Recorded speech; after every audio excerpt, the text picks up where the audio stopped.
Have you ever found yourself getting attached to a certain way of doing things? Or as well, have you ever found yourself wishing yourself back to a certain time when things were better? I know for me, it was easy when I was a kid.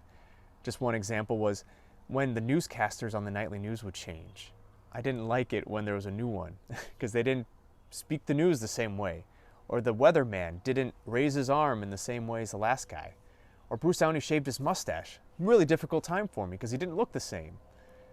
But we can really get attached to certain ways of doing things. And when things change, we can find ourselves looking at the situation and just wishing them to be different to the way that things were, comparing and then complaining.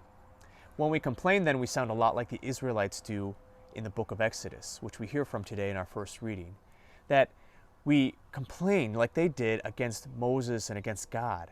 They're hungry, they want food, and they're saying, well, at least in Egypt, we had food. Yes, we were enslaved, but who cares? We're going to die out here, we think. They think they're going to die. But what the book of Exodus is continually trying to show the Israelite people, and it's always showing us as well as we look back to it, that God is always providing. That God is providing even in the midst of difficulty or whatever suffering we might find ourselves in at this moment.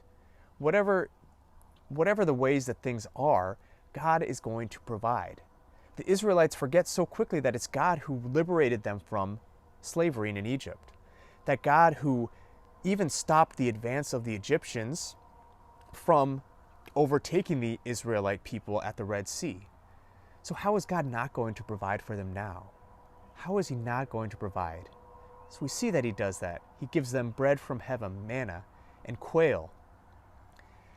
And so this is what our call is today, is to be able to look beyond the circumstances of the here and now, to say, okay, well, maybe things don't feel ideal, or maybe things don't seem to be perfect. Well, that's good, because on this world, in this earth, on this side of heaven, things are not going to be perfect.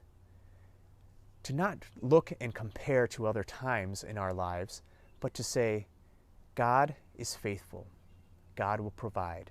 And for us to trust in that providence. That's what God is calling us to today, to say, Lord, I'm going to put my trust in you and not in the circumstances that I find myself in. When we're able to do that, we're able to see that God is providing, that we can see how God has been faithful to us in the past, and that he's still sowing seeds of his kingdom in our lives today, just like we hear in the parable of the sower. Even recklessly sowing, he sows on the path in all places, so that no matter where we can find ourselves in that moment, some good seed will grow, that we can bear fruit of the kingdom in this world and produce that fruit 30, 60, and 100-fold.